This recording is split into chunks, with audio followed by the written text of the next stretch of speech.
Okay, so what we're going to do, guys, is do our pre-lab stuff for our lab on Monday. That way we get more time in the lab. Okay, you have more time to look through the slides. You won't be rushed. Okay, things like that. So what we're going to go over, okay, is basically how we do the lab drawings, okay, or the lab diagrams that you're going to do. It's pretty straightforward. Okay, we'll just kind of run through how you insert the pictures that you're going to take with your phone into Google Drawings, how you can label everything in Google Drawings, and then you just bring that over to your lab report and insert it into the Google Doc after. Okay? Works really well, and then you don't have to be a good artist to have good lab diagrams, because back in my day, they were lab drawings. I didn't do very well because I don't draw very well. Okay, and so now it's not reflective of your artistic ability, it's reflective of how well can you focus the microscope, which is really what it should be about. Okay. All right, so what we're going to be doing on Monday is obviously looking at some specimens through the microscope. Okay, they're fairly large for microscopic organisms, and so they're easy to see, they're easy to find. We'll be able to tell kind of what we're looking at, or at least in the days afterwards when we talk about what all the parts of the cell are, things will kind of make sense when you're looking at your pictures. Okay, so if we're thinking about our variables here, okay, each time we look through the microscope, we're going to be looking at something different. Okay, so what we're manipulating in this lab is the specimens. Okay, we're going to be looking at a different specimen every time we look through the microscope. All right. The reason for that is we're trying to figure out what the microscope does in order to magnify the images. Okay, so this lab isn't about labeling the parts of a cell and figuring out what everything is. It's more about how does the microscope work? And when I look through the microscope, what am I seeing and why am I seeing it that way, as opposed to what is everything I'm looking at? Okay. So, like we said, manipulated variable going to be the different specimens. Okay, the responding variable, if we're looking at different specimens, they should appear different. Yeah. Okay, different in certain ways because obviously they're different organisms, but similar in certain ways in that the microscope should treat them the same way every time. Okay. Or the magnification should affect them all the same way.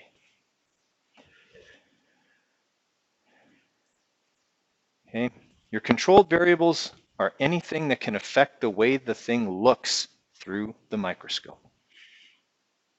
Right? So I want you to come up with 3 things that could affect how the specimen looks through the microscope that you can control. Okay, thinking about when you have a microscope, you have a light source. Okay, you have lenses, right? You have magnifications. You have all these things. Okay, are we keeping any of those the same so we're making a fair comparison when we look at the different organisms that we're going to view? Right, you got to come up with 3.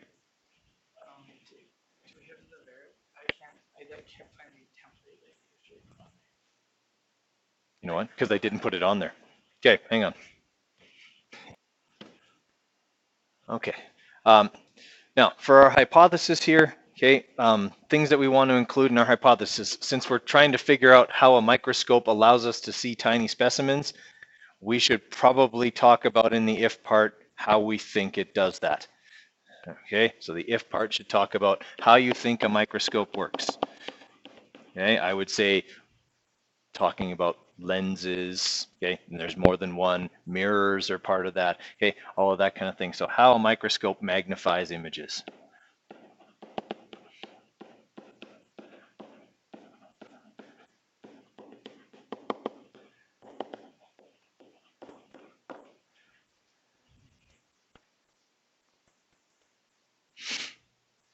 Okay, the and part is obviously going to talk about the experiment itself, which very simply is different specimens are going to be viewed under the microscope.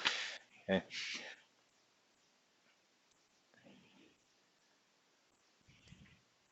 The then part should tell me what characteristics those images will have. Okay, and by characteristics, I mean more than just they're going to be bigger. Yes, that's part of it. Certainly they are. Okay, but is there going to be any other changes in their appearance? Okay, think about what happens sometimes when you magnify things or things go through a lens. What happens to them sometimes? Okay, so the then part should talk about the characteristics of the image.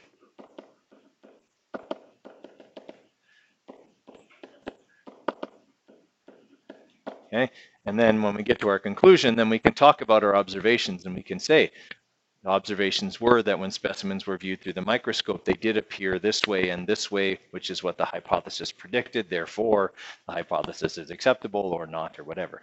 Okay, everyone kind of follow me there? Okay, we always want to set up a hypothesis to be basically right or wrong, okay, completely.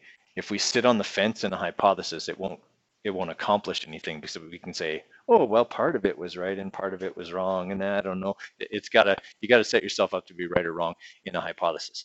Okay? If your hypothesis, like when I read it, if it's like something I know is going to be wrong, you're not necessarily going to lose marks for that. That was your prediction. Okay? If you said this is the way the things are going to look and it doesn't end up being that way, that's fine.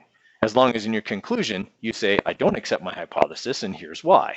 Okay, then that's fine. Hypotheses in real life are very often wrong. Okay, and that's all right. That's how we learn. Okay, so don't be afraid to say something that might be wrong in your hypothesis. I know some people, like after the lab, they're like, oh, that didn't work out, and they go back and change their hypothesis so they can say they were right, thinking that I'm going to be upset that their hypothesis was wrong. Okay, never. All right, as long as your hypothesis is in the right format, you're fine. Okay, it's got if, and then, and it makes a good argument, then you're good. All right, does that sort of make sense? All right, so we're going to be viewing a few different things under the microscope. Okay, remembering here, we talked a little bit about this yesterday. Sorry guys, I got to turn off the front set of lights. Just, how we estimate the size of objects, right? So when we're estimating the size, we look at about how many would fit across and divide the diameter by that much. We know what the diameters of all the lenses are because we wrote them down yesterday. Okay. But the things that, when we're doing a lab drawing, okay, there's a certain format for the lab, well, diagram, not drawing, because you're not physically drawing it. Okay, this is how my lab diagrams look. This is why pictures are way better, okay, because when you draw, it's just never really reflective of what you saw. Okay, but the general format is this. I want the image to take up like a whole page. Okay, I want it to be very, very big so that we can see as much detail as possible. So each lab diagram is one full page. Okay, I shouldn't see in your lab report 4 little tiny pictures, okay, on one page with tiny little labels that I can barely read. Okay, each diagram should take up a full page. Okay, the other thing is that all of your labels should go to one side. So when you're putting your diagram on the page, make sure it's pushed a little bit to one side of the page to leave room for all of your labels. The reason for that is it's a lot easier to look at and looks a lot more organized than if you've got labels going everywhere all over the page. Okay, then it just looks like an exploded IKEA furniture diagram. And well, if you've ever put that together, it's a mess. Okay, we just want all the labels to go to one side. Okay, we want to have our name and the date in the top right-hand corner of each diagram. Okay? Each diagram needs to have your name and date in the top right corner. Right? Our labels, okay, like we said, go off to one side. Okay, just print or just type out the labels on the end. I'm going to show you how to do that in a minute. Okay, and then below is actually where the title goes, and that's very counterintuitive. Okay, the title actually goes below the picture, and then you tell me what magnification you viewed it on. So this was on high power, 400x, and its approximate size. I estimated it to be about 100 micrometers. All right, that's the format of a proper lab diagram. Big picture, labels all to one side, okay? And the lines, if you notice here, all end horizontally. All right, so you have to consider the spacing of the lines. You shouldn't have any angled lines ending in a label. If you have two that, like if you don't have enough room, okay, you can do what I did here, which is I drew a line diagonally and then over to the side, okay? But all your label lines should end horizontally, okay? Even if they start angled. Right? I know this all seems really anal, and it is, but that's how they want it, okay? Like that's kind of the format they use, like further on in university, whatever. Lab diagrams have to be a certain way, and they're really, really sticky about it. Okay.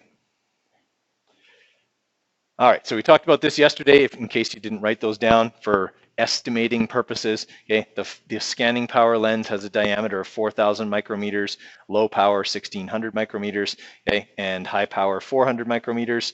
Okay, so like the red one, is the scanning power lens. We see lots, the yellow one, okay, because in our microscopes it's yellow, and then the high power is blue. Remember, we're seeing less and less area with increased detail each time we move up. Okay, one of the things you're going to make in the lab is called a wet mount. It's like a homemade slide. All right, we're going to make a wet mount of the letter E. So we'll have some newspapers in there, and we're going to just cut a lowercase letter E out of an article, not out of a headline. Okay, so a nice small one, and we're going to put it on the microscope slide. So there'll be some blank glass slides in there. Okay, to make a wet mount, you have to use a little water, hence wet mount. Okay, so you put the E on the slide. Okay, just cut out a tiny little E, and then put a drop of water using an eyedropper onto there. When that happens, the E usually like flips over or does something inconvenient, and you have to move it around with a pencil or something until it's lying flat. Okay? Once it's lying flat, then you'll take a little cover slip, which is a little square piece of plastic, and you'll set it on the slide at an angle like this. Then you let it go, and it falls onto the slide, squishes the water so that it sticks. Okay, so the cover slip sticks, the E is under the cover slip, and all the water is contained. Okay, because we only used one drop. We don't want a whole bunch of water all over the slide, because then we put it in the microscope, it gets all over the microscope. Okay, that kind of makes sense. All right, then you can get really close to it with the lenses, and you can look at the letter E under the microscope. Now, you're probably wondering, but here, like, I know what a letter E looks like. Why are we looking at a letter E? Okay, the reason we're looking at the letter E is we know what it looks like. So when we put it under the microscope, we'll know what the microscope does to it when it magnifies it. Okay, if it looks different than what we expect, then we can arrive at some conclusions as to what happens to the light as it goes through the specimen and then through the lenses and to our eye. Okay, so that's the purpose of looking at something we already know the shape of. Right? The other things we look at, they don't really have a fixed shape, so we won't really know what happens to them when we magnify them, okay, except that they got bigger. Right? Obviously, the E is going to get bigger, but some other things are going to happen to it as well. All right. Okay, so when we put it on the microscope, we want it to be oriented properly. That is, right side up, because spoiler alert, it's not going to look that way through the microscope. Okay, and that's what we have to record, is that, okay, I put it in this way, but when I look through the microscope, it looks this way. All right, the other three things we're going to look at are an amoeba, a paramecium, and a euglena. Okay, they're basically just microorganisms that live in pond water. Okay, so the amoeba looks like this. It's a purple blob. Okay, depending on which slide you get, it'll either be pinkish purple like this one, or it'll be like purple purple. Okay, depending on how it's stained. But it's essentially a shapeless blob. All right, and it's quite big for a microscopic organism. So when you look through the scanning power lens, you'll see these like purplish blue, purplish pink. They almost look like starfish, okay, kind of things all over the slide. All right, you want to get one of those onto the end of the pointer and then blow it up onto higher magnifications and then take a picture of it on probably both the low power and the high power lens. So you have got some choices when you do your diagram.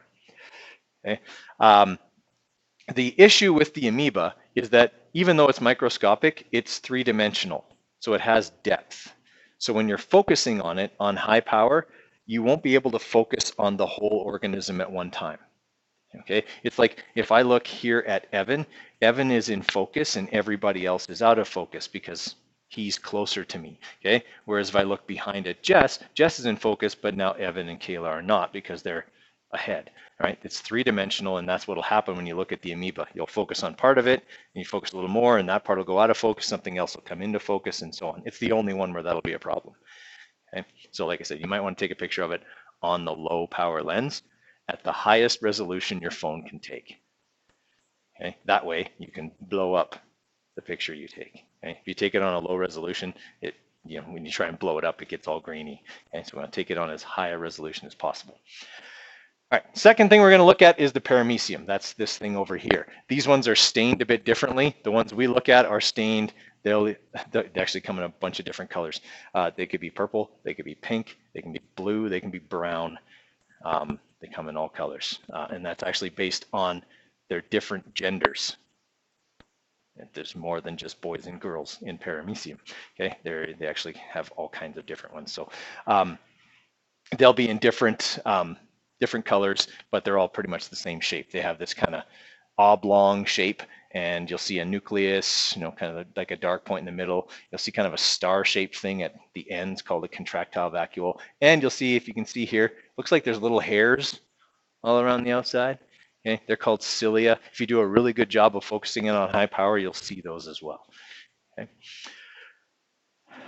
It's a little bit smaller than the amoeba, but still pretty easy to find on scanning power and moving up. Okay, the last thing you'll look at is the euglena. Make sure it's last because it is by far the smallest of the things you're going to look at. Okay, very, very small. On scanning power, it's going to look like a bunch of tiny pale blue flecks or slivers. Okay, like you'll see virtually no detail on the scanning power lens. Right, when you get it up to high power, it'll still be quite small, but you'll be able to see a bit of detail. They have a long single tail called a flagellum. Okay, similar to like the tail a sperm has. If you've ever seen like a video of a sperm swimming, that's kind of how they move. Okay, but they are mobile and they're photosynthetic. So they actually have chloroplasts and chlorophyll. So when they get hungry, they just swim to the light. Okay, and they can create their own food that way. So they're kind of unique that way. All right, so you'll take pictures of all three of those as well as the letter E. So you'll have 4 lab diagrams that are going to come in on this. Everybody clear on that?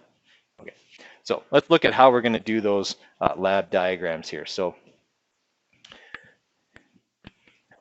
what we're going to do to make a lab diagram, and we're going to want to put them kind of in the observations part right here. So I just make a little bit of space in my observations, and that's when I'm going to put in, okay, I'm going to insert something. I got to insert a drawing here actually. So I'm going to go insert, and then I'm going to go to drawing, and it'll open up Google Drawings for me. Okay, now at this point there's nothing there, and there aren't a lot of tools, and that's okay, we don't need many, right? What we're going to do is put in one of the pictures that we took. So when you take a picture in the lab, you're going to need to email it to your Redeemer email address, and then you can save it to your Google Drive, okay, the one that you get through the school. All right, so I'm just going to click on image and try and find one in here that I can use. I don't remember what I did with them.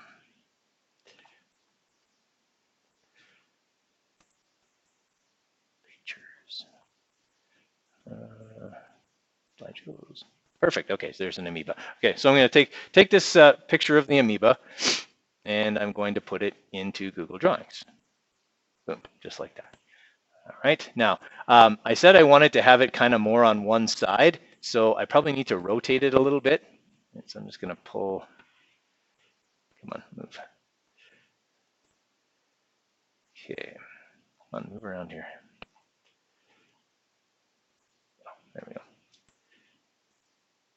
Okay, so I'm just going to rotate it so that it's more vertical, because an amoeba, it doesn't matter whether it's right side up, upside down, whatever. All right, so I'm just going to move it down here so I've got the whole thing in there, and then I'm going to start putting on my label lines. Okay, so I'm just going to use a line here, click on line and go, okay, I'm going to label that. So I'm going to pull that over here, make it nice and straight, or as straight as I possibly can. And I'll probably want to label that, so I'll put a line over to here. Okay, and I'll label this. Okay, put it to there. All right, so let's just say I'm only labeling 3 things. Right, now I'm going to insert text boxes so I can put in all the words that I'm going to need to put in. All right, so I'm going to draw a text box kind of right up in here. That's where I'm going to put my name and the date. Is it March 16th today, right? Whoop. Okay, so I'm going to go across here, just make that a little neater. Okay, and then I'm going to start putting in my labels. So I'll do the same thing. I'll just put in another text box at the end of my label here, and I'll call this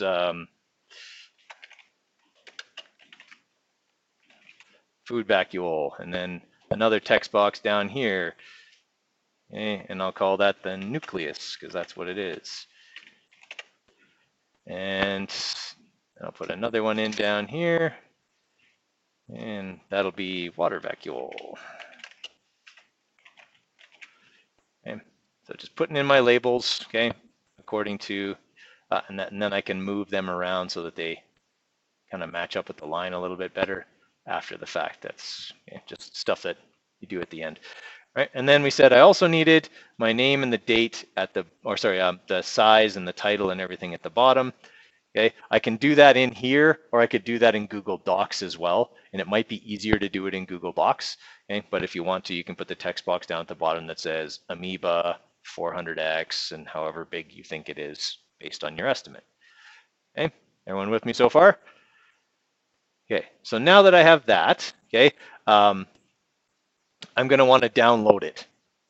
Okay, I don't want to save it because it saves it as a Google drawing, and like nothing recognizes that format except Google Drawings. Okay, so I'm going to download it as a JPEG. Right, JPEG will be fine. We don't need the PNG. Right, so I'm going to go download as a JPEG, and it just puts it down here on the bottom where Chrome always puts everything. Okay, then you can find it in whatever folder. It'll probably end up in your drive or whatever. Okay, so you can just put it in whatever folder you need.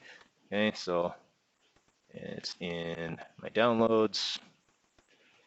All right, so I'll just keep it there for now. Okay, then I can just click save and close, okay, and it'll get rid of that for me. I don't need it anymore. Come on, get rid of it now.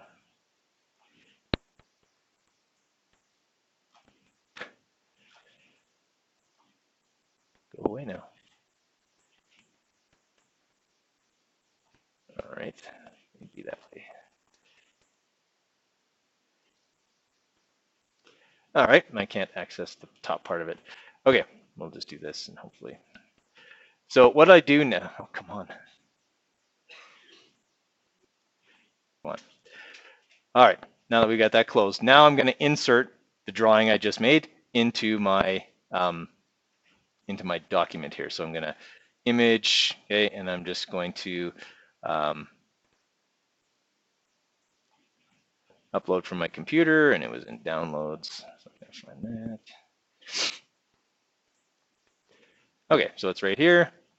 Boom, sticks it in there. All right, and it cut it off for some reason, but we can fix that later. All right, so then it's inserted into my document, and I would do that for all the other diagrams as well. Okay, so that way we can use a picture and not actually have to draw anything. All right. Okay. Back to this. All right, so in your analysis, okay, so in your analysis, you're going to answer these questions here. Okay, they're pretty straightforward questions. Your lab drawings will go in the observations part. Okay, so the analysis questions you have to answer using what you saw under the microscope, and it says specifically talking about the size of the image, the orientation of the image, the general characteristics of the image. Explain what you think happened to enlarge the specimen. So when light was traveling through the microscope, what happened to it? Okay, give an explanation there. Okay, you're kind of not so much your best guess, but your best kind of logical argument for what you think happened. Okay, for number 2, describe and explain the steps you took to find and focus your paramecium. Okay, so basically just walk me through it. Okay, I mean, you don't have to say, I went to the front and got the slide and then I didn't. Just kind of walk me through. It was in the microscope already. What did you do? Okay, and then for question number 3, why do we add water to a wet mount? Okay, and this has something to do with water being a polar molecule. Right, we talked about that in the last unit. Okay, if we put water on there and then we put the cover slip on, okay, the cover slip stays on. It's almost like it's stuck to it. Okay, and only water would do that. Okay, talk a little bit about why we would use water in there. It has nothing to do with seeing better. Okay, the water doesn't actually help you see any better or any worse. So that's not the purpose of adding water to the wet mount. Okay, talk a little bit about how it would, keep the slip on, and okay, we said we didn't want to have too much water. We didn't want the microscope to touch the water, things like that. Okay, and then as always, your conclusion and evaluation. So conclusion, copy and paste your hypothesis using what you saw in your images. Okay, what happened? Okay, can you accept or reject it? And then you got your sources of error there. Suggest ways to eliminate them or improve them. Okay, and I would say that for this lab, one of your sources of error could be inexperience. Okay, there is nothing you can do about the fact you've probably only used a microscope a handful of times. Right? That is going to make things difficult for you, and it is, of course, one of the purposes of this lab is to get you some experience using the microscope before we have to seriously use it to find little tiny parts of cells, right? Which is what we'll be heading towards. Okay, questions on what we'll be doing on Monday? Okay, you got the rest of the period to work on your project.